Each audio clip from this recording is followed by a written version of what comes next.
মাস পার হয়ে গেলেও শেখ হাসিনাকে ফ্যাসিস্ট ও আওয়ামী লীগকে ফ্যাসিস্ট দল হিসেবে যুক্তিসহ তুলে ধরার সময় হয়নি প্রফেসর ইউনূসের।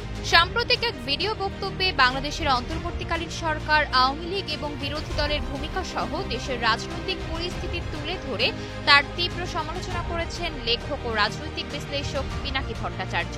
তিনি নিজের ইউটিউব চ্যানেলে এক ভিডিও প্রকাশ করেছেন, যার শিরোনাম ডক্টর ইউনূসকে আর সময় দেব না। মূলত ভিডিওতে পিনাকি বলেন, 2014 সালের ভুয়া নির্বাচনের পর থেকে হাসিনাকে অবৈধ এবং দখলদার প্রধানমন্ত্রী ঘোষণা করা উচিত ছিল, কিন্তু মাত্র 5টি সংসদীয় আসনের বিনিময়ে 2018 সালে বিএনপি আওয়ামী লীগের নির্বাচনকে বৈধতা দিয়েছিল এবং বিএনপি তখনও সংসদে গেছে। পরে 2022 সালে পদত্যাগ করলেও 2014 থেকে 2022 সাল অবধি হাসিনার শাসনকে বিএনপি বৈধতা দিয়েছিল।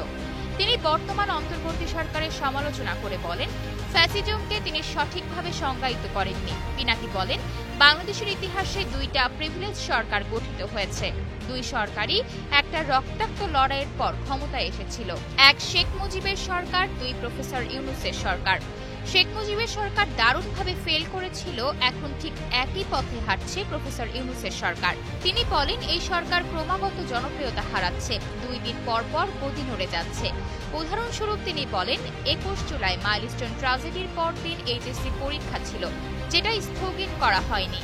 তখন পিনাকি শিক্ষা উপদেষ্টাকে ফোন কলে পরীক্ষা স্থগিতের জন্য পরামর্শ দেন। পরবর্তীতে জানা যায়, শিক্ষা সচিবের সিদ্ধান্ত পরীক্ষা স্থগিত হবে না।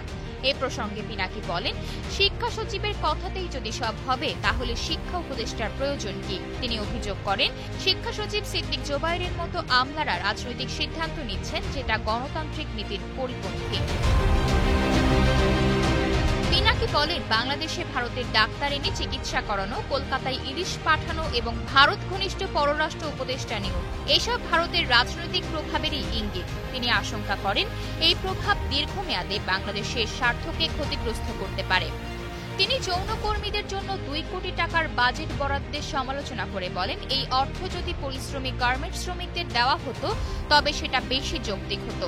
পিনাকি ভবিষ্যৎ নিয়ে শঙ্কা প্রকাশ করে বলেন, যদি এই সরকার তাদের ব্যর্থ উপদেষ্টাদের সরিয়ে একটি জাতীয় ঐক্যমূলক সরকার গঠন না করে, তবে পতন অবশ্যম্ভাবী। আয়শা অর্থী, নিউজ ডেস্ক, গ্লোবাল টেলিভিশন।